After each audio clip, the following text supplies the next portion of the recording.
It's true. Yeah, I do. I miss you, but I had to get me some rest. Did you know that rest is a very vital part of our lives? And if you have not rest, you need to do that. Even if you just lay in the bed and if you have time, you don't have to shut your eyes and go to sleep. But to just get off of your feet and just rest a little bit is very monumental. Good morning. Good morning, good afternoon to you all over the world, to each and every one of you, as I always say, under the sound of my voice, because if you're under the sound of my voice, this means that nobody is exempt. That's why I always say it. So I love you and I miss you, and I am so excited to see you all here. I will be loading this up later on YouTube, but it's necessary. I'm going to put on some glasses because I need to see everybody that's on here. Let me know where you're logging in from. I like to acknowledge you if I can. Your city, your state, your zip code, or wherever you're logging in from. I need to know. Brandy, God bless you. How you doing? God bless you, Cornelia. Tina is going up the timeline. Billie Jean is not my lover. Billie Jean is her name. She's going up the timeline. Alicia Carr. Lisa Baskerville is going up the timeline. I know Jamaica is in the building because Shelly Ann Dixon just logged on. God bless you. Cornelia Payne is saying good morning to you, my spiritual mother. I don't know if I can be a spiritual mama because I think you're a little older than I am, but I'm honored to do that. Mother Cece, it is good to see you. God bless you all. Terry. Hey, Terry. I was in the bathroom dying. I was laughing so hard. We was doing something last night. God bless you all. Tanya, Yvette, it's good to see you. God bless you all. Miss Thompson, it's good to see you. How are you? God bless you to each and every one of you. Charlotte Hall, how are you doing? Tanya Harding, Shane, Valerie, God bless you. Iris, it's good to see you. God bless you. Beverly Holt, truck drivers are in the building. God bless you all. Katisha is going up the timeline, but Lakeisha is also going up the timeline. Stephanie Campbell, McAllister is going up the timeline. Kimberly Wilson, going up the timeline. Philly is in the house. I will be in Philly in March, I believe it is. God bless you to each and every one of you going up the timeline. Extraordinary Angel. I know her name. God bless you, Colette. How are you? God bless you. Latia is going up the timeline. I'm trying to say all these names fast. God bless you, Harriet Hunt. How are you? Miami, Florida. Adele Brown. I'm going to need you to stop playing. Where my husband at? That's an inside joke. What's up, Fred? How you doing? God bless you all. That's an inside joke, but Adele got up on the timeline, so she got it. God bless you to each and every one of you. Nicole is going up the timeline. Michelle from K, Florida. God bless you all. South Florida. Kimberly Floyd. You ever have your... Ooh, I'm belching. Ooh. I can't stand to take vitamins on an empty stomach because when you belch, it just makes it nasty. So I just took my vitamins. Excuse me. Sorry, hold on. I just took my vitamins. Bahamas, hey, how you doing? I just took my vitamins and I took it on an empty stomach. And I know we're fasting today. It's Thursday to 12 o'clock, but you got to take your vitamins. So I took my vitamins and it is nasty. So drink some water if you're taking any kind of medication, because I had to take my medication. I had to take my, my vitamins. And so I took a little water because it's nasty when you just take, ugh. Well, good morning to you all. Jamar's going up the timeline. How are you? To each and every one of you. We get ready to just have a little dialogue really quickly. My husband is traveling. He's in Jacksonville with his mama. So I thank God for my husband, Apostle Fred D. Gooden III. It is such an honor to see him. We're fasting to 12 o'clock, 12 noon, lunchtime, your time all over the world. If you're doing any type of medication, you have to take your medicine because I just took mine. So take your medication. God bless you all. I want to give you something that the Surgeon General said. And this is just... Morning, you two. I was in the shower dying this morning. Love the laughter. It's the medicine. That was something that we were talking about. I'll tell you about it later. But let me just tell you something. The Surgeon General put up a comment in the Shade Room, TSR, and I'm going to read it to you. And this is facts. This is facts. The Surgeon General, the U.S. Surgeon General, he said this. He cautions about the devastating rise amongst the youth and the mental health crisis. There was a mental health crisis following the rising number of cases in suicide and depression. This is the U.S. Surgeon General's caution. So now what he is saying is there is something that we should always worry about. And even though that you may or may not know it, you better take it serious. I need y'all to pay attention. Not only pay attention to you, pay attention to your children. Pay attention on how they're responding to you. This is serious. The U.S. Surgeon General is saying we're in a crisis, a mental health crisis, concerning the rising numbers of depression and suicide amongst the youth. There is something going on, and you cannot be that busy until you overlook the cries of your children. I don't care how old they are. Even though you feel as a parent that you can't do anything about it, try. Now, I'm going to get personal with you because remember, my husband and I, we're pastors, but we're not just concerned about your soul. We're concerned about your natural life too. We're concerned about the three strand, the mind, the body, and the soul. If you don't know how to get your children to converse with you, I'm going to need you to put your Bible down just for a moment. Now, I know it's going to be some deep person that's going to throw me under the bus, but as long as Jesus is my driver, I'm always coming out alive. Mic drop. This is the holiday season, and there's so many people that are so concerned that what do the lonely do at Christmas? Until you're overlooking the fact that there is a child that's among you lonely. Now, hold on. We're going to have a dialogue, right? I don't know how to reach my child. You're right. You don't. What do you do when your child or someone in your family that, remember, this is a mental health check day, someone that's dealing with a level of suicidal thoughts or tendencies or even going through a level of depression? I am very big on trying to do my best as a leader to help those that are dealing with this sickness or this illness. But the world at large has to do something, which means I don't know what church you all are going to, but the leadership in the community has a right to serve the community. And so what we do at Unity, we kind of help people try to connect them with individuals because mommy can't reach the child.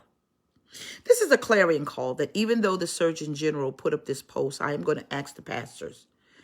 The Bible said that when he sent the disciples out, it's biblical. He sent them out 2 by 2, not just Noah and the animal. He said, what I'm going to do, I'm going to link the disciples up, that they will buffet each other in their assignment. And so what I'm asking you to do, if you cannot reach your child or someone around you dealing with this, unfortunately, crisis, link them up with someone that possibly can. In your church, it is a plethora of individuals that might be going through something too, that you need to link yourself to in the season until you get better. What I'm saying to you is please understand there are therapists, there are psychiatrists. You might need an antidepressant for a little bit of time. It's okay. I'm saying this as an African-American woman and as a pastor. It's okay to get help. It's okay to get on medication. It's okay to seek therapy. What I'm saying is, please do it. In fact, somebody put the suicide hotline number up. Put it up. This is the season when everybody's looking around at people boo loving, and they have this thing going on called cuffing season. Cuffing season is when you get together with people, whether you like them or not.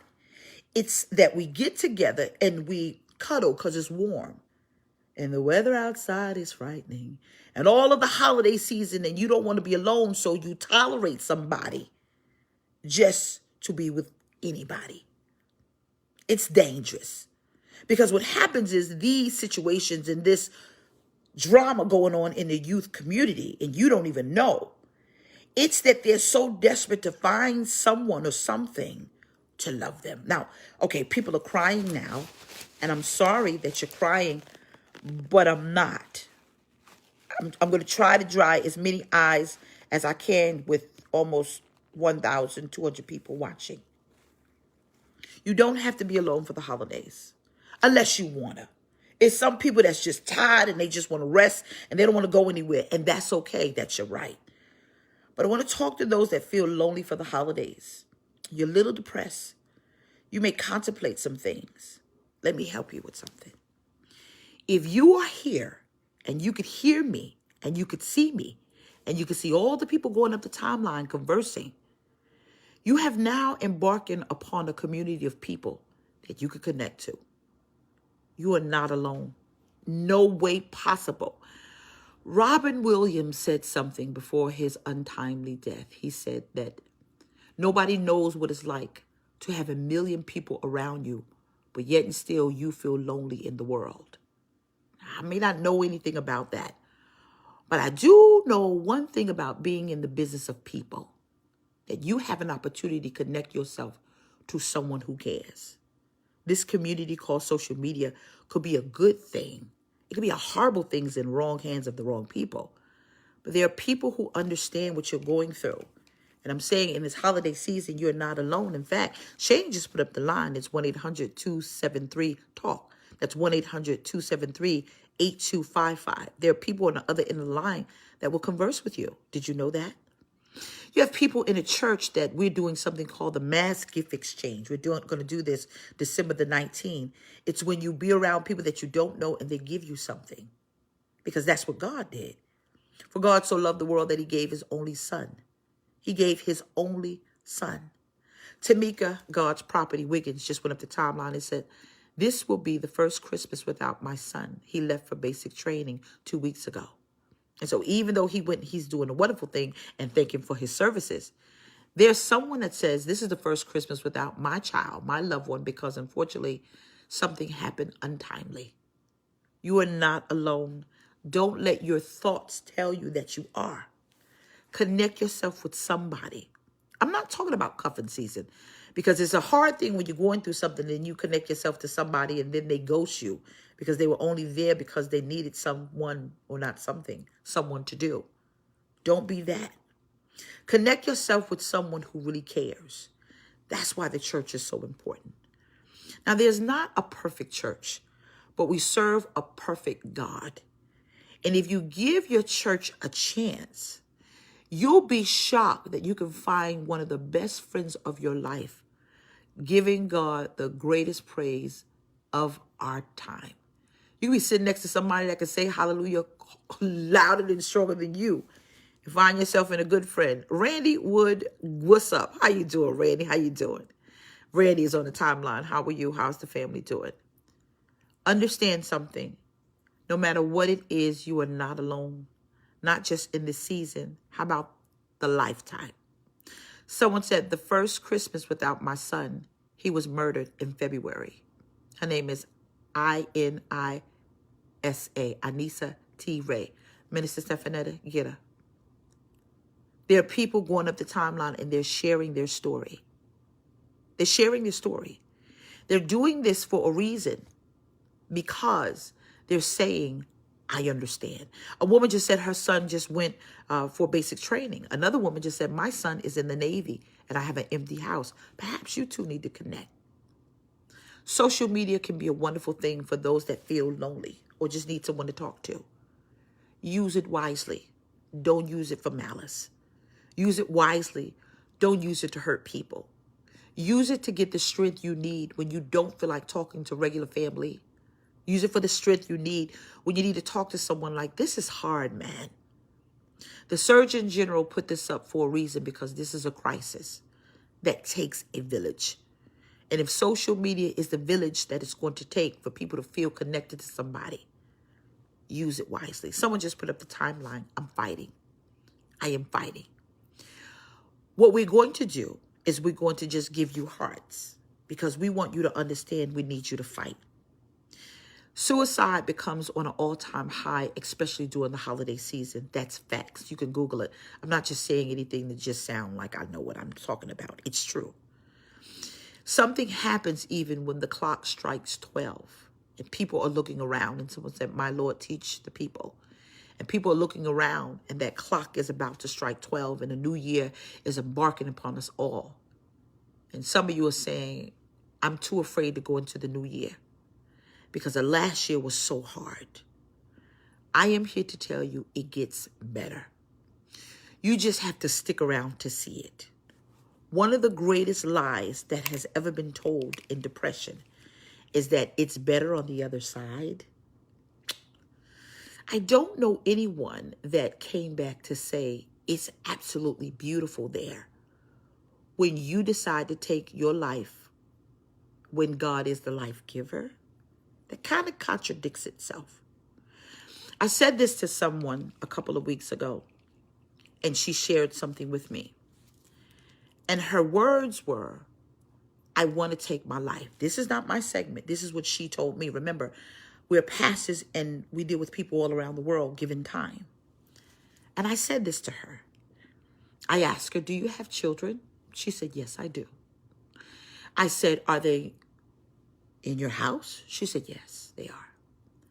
And then I called her by her name. I said, Mommy, would you be that selfish to let your young children come in and find you in that state and leave a scar that can hurt them a lifetime because you're in pain? I don't think you're that selfish. See, it's one thing about pain. Pain, everybody has pain. But it's how you deal with it that lets people around you know that you won't afflict pain on me because you're in pain. It's a very selfish act because it leaves a void around a bunch of people who really do care. You don't hurt people because you're in pain. What you do is you find someone that understands the level of pain you're in, even if the people around you don't know. Right now, there are people crying going up the timeline because they may feel this way. I am going to tell you, I may be busy, but I want you to live. Live, baby, live.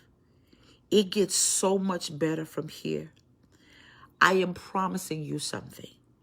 If you just stick around, get you a good church, get you a social environment, fight to go outside, force yourself to go amongst the people, get help, call the crisis hotline, do something, and I guarantee you, you might smile a little bit better. I never will forget when there was someone that I held very dear to me. That was kind of sad. They were almost in a depression. I'm going to be honest with you. It was one of my children. I didn't understand certain things, but as a parent, it was my job to get involved. We went to therapy. We went to counseling. I did not understand his music, but I sure stood in the crowd. I didn't understand certain things, but I found myself forcing myself to get involved to just know about what it is that he enjoyed. I found myself listening to certain music, and even though I'm a pastor child, I was like, because any way that I found myself to connect, I did it. That's why I'm saying you ain't got no time to be so spiritually minded to your no earthly good to a child or to a person that needs help. You got to connect with them. You may not like what they're doing, but if you love them enough to connect, to find a caveat, to have a conversation about what they're going through, you might have to do it. You might not want to hear about their heart, their love life, but listen. You might not, because these kids don't know how to converse anymore. They don't want to hear about your prayer life. They don't want to hear about your Bible. They don't want to hear about none of that. Because a lot of times what some of them are saying is, you love your church more than you love me, or you love your God more than you love me. And even though we do, you don't understand the level of love that we have for God, that God said, we've got to give it to you as well. It's called a balance. Some of you don't even understand your child's addiction to weed. We just talking, right? And even though you may not understand it, have a conversation with them about it. Maybe some of them are doing it because they're trying to get themselves to a place of normalcy and calm. I don't know. You may not like his girlfriend. You may not like her boyfriend. You may not even like their sexuality. But one thing that the Bible requires you to do is to love them. How about that? Someone said, you're telling the truth. The Bible said, this is my commandment, that you love one another. And even though you may not understand it or like it, you still got to love them. Most people right now are depressed because they just want somebody to love them. That's true. We have been given an onus, and the onus that God has given us is that we are supposed to love each other. You don't have to like them, but you sure better love them. Someone said you're right about that. You have to understand that this suicide epidemic is a crisis that it takes a village to help. If you cannot help your child, go find help for your child. I am going to say, Jayla Murray Cadwell, live, baby, live. If there is anyone on here that has someone that's going through this, can you give me a moment and put their name up so that I can converse with them? I want to do something. Because you've been trying to do it. Let the village of social media help you. Please. I would like you to do it. Just put their name up. Put it up. There is something called the Solace Ministry that Minister Stephanette is in charge of. And what she does is she helps people that are dealing with grief during this holiday season and you don't know what to do. We're here to help you. We're here to help you. So I'm going to call some names right now. And what I want you to do is put their names up. And when you put their names up, let me do my part as a leader and as a pastor and someone that was once there too. Live, baby, live. I am going to ask you, live, baby, live. Mila, Nacy, live, baby, live. For the youth support crisis is 1888 YOU SPORT. It's youth support crisis. It's 1888 YOSPORT. Excuse me. Veronica Rush, live, baby, live. Jonathan John Lewis, live, baby, live. Rufus, live, baby, live. He said the pain of his mother. Lydia Martin, live, baby, live. Nana, live, baby, live. Ashley Woodward lost her father last Friday. Live, baby, live. Mackenzie Martin, live, baby, live. Tyree, live, baby, live. Clive Douglas, live, baby, live. Kaman, live, baby, live. Sandra Zakara, live, baby, live. Sheila, live, baby, live. Gina Brown, live, baby, live. Can everybody in social media just put those 3 words up? Live, baby, live. Jonathan Jr., live, baby, live. Avis, dealing with the pain of your grandmother, live, Avis, live. Roderick Roger Jr., live, baby, live. Sandra Epps, live, baby, live. Miss Newsom, live, baby, live. Antoinette Johnson, live, baby, live. Hilda, live, baby, live. Mac, your mommy said, live, baby, live. Jackie Ford, live, Jackie, live. It is necessary, Tawanda, live, baby, live. I'm saying this because sometimes it comes from a stranger that maybe that you don't know, and especially a stranger that knows who God is. In the village of social media, we're asking you to live because it gets better from here. Trinity, you're 17. Live, baby. Live. Live. It gets so much better. Wanda, 24 karat black. Live. baby, live. Jared, live, baby, live. Kershell, live, baby, live. If I keep saying this, I'm going to break down and I'm going to cry because life is beautiful. You just have to live, baby, live, and stick around and see how much better it gets. Aaliyah, live, baby, live. It gets better. Do not take a permanent situation to try and solve a temporary problem. I too was once there myself.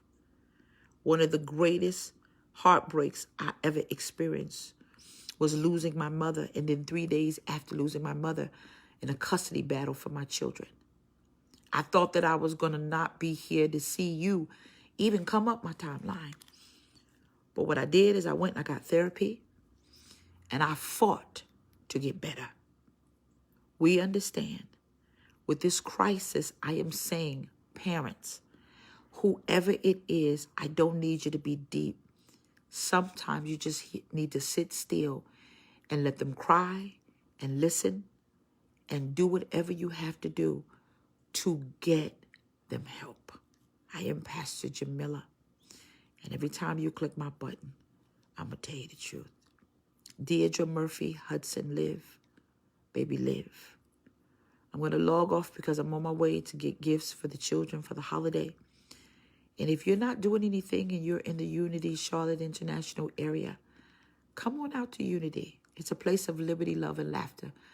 We'll be there every Sunday, and we'll be there on Wednesdays. But for the holidays, yeah, come on out on the 19th and let us put something in your hand, just so you can know that there's a place that you can just laugh.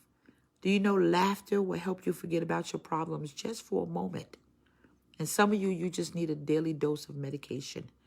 It's called laughter. Laughter can go a long way when you find it hard to smile. I love you, and Unity loves you. CCM loves you, and the people of God, they really love you. You're not alone. The enemy wants you to think that. Live. You'll see. It gets better. Bless you.